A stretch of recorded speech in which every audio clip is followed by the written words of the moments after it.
I want to pinpoint one question that Joe Rogan did, probably within right before the hour mark of the interview. He actually asked Donald J. Trump, with your tariffs that you had when you were in office, we actually increased the national deficit because of these tariffs impacting the economy. And so that was a great question because, again, it's counterintuitive to what Donald J. Trump is talking about with bringing in more revenues with high tariffs. But Joe Rogan specifically pointed out, well, no, there was an increase in the national deficit by these tariffs. So what Donald J. Trump had talked about on the interview is he was incentivizing companies through a lower tax bracket of 15% rather than 21% for overseas companies doing business in the United States. So he was incentivizing a lower tax bracket in this case to bring back jobs in the United States by offering a lower tax bracket. And he wants to continue to lower that tax bracket and incentivize companies to bring back American jobs. Or if you stay out overseas, you're going to be paying a higher income tax, which is over 21%. And so he said essentially that the strategy was worked. The problem, though, is when things were about to take off, unfortunately, COVID hit. And with COVID being hit, obviously, in some states, we experienced a major shutdown here in Illinois, in California, for instance, was a complete shutdown of any operations of business unless you were Walmart or some of the Fortune 100 companies. If you were a small or mid-sized business working and sustaining your business in a blue state, that pretty much meant you shut down. And so that had a major impact. Small and mid-sized businesses are the heart of our country. They bring in a lot of revenues. And so if that's happening and you have COVID, all of a sudden, all of these businesses are shutting down. Now you have to pay attention to and shift your way to figuring out a way to sustain these businesses. And that's where you see the EDIL loans came out. The PPP loans, round one and round two, came out back then. And so those were necessary programs in order to keep the doors open, in order to keep employment, sustaining your payroll, all of those loans. In fact, I personally, with my business, I had to take some of those loans during that time as well. Those programs needed to be supplemented. They needed to be given out to a lot of these businesses to just maintain. And so that was his argument, in which why the deficit increased, because the strategy overall just didn't have enough time to move forward. You just had to spend billions of dollars trying to keep businesses open during COVID.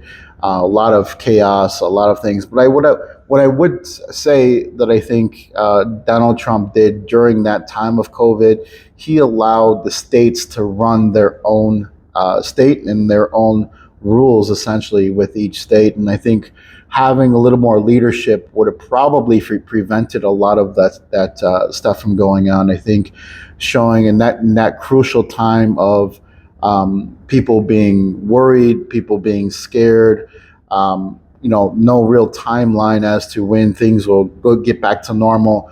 I think that was a big mistake during the first Trump administration. Is he probably should have took on a little more leadership rather than giving the power back to the states and having them, manage everything. Which there were certain states that really thrived, and there were certain states that didn't thrive. And you have to also consider, education, how it was impacted with the kids, preventing them from going to school or getting that education that they wanted. Businesses were shut down again. You couldn't go out to even eat in some cases at a restaurant. And so those were really heavily impacted.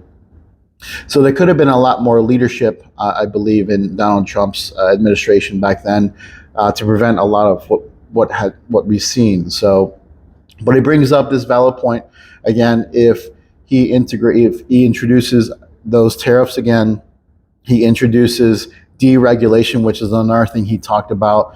A lot of businesses have to navigate through heavy red tape, which again prevents them from doing things that they need to do, whether it's production or services that are offered. If you have to go through a lot of red tape, well, a lot of times that incurs a lot of increased costs, a lot of increased time, things that will be delayed.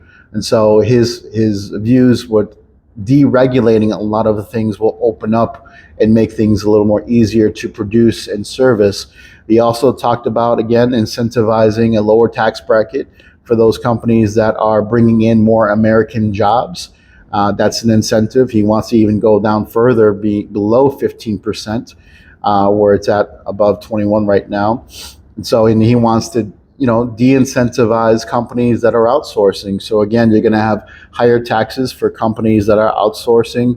You're probably going to experience some type of tariff or at least get affected by it.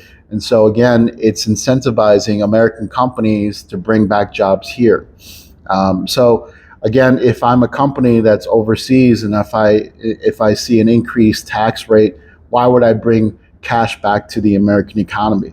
I'm going to keep that. If I have a plant in Japan or in China or in Dubai, whatever I'm doing, I'm selling and I'm manufacturing or servicing, those countries typically have lower tax brackets. And so it makes sense for me as a business owner to keep my money in those countries rather than bring it back domestically, because the second I do is the second I'm going to get hit with those high taxes.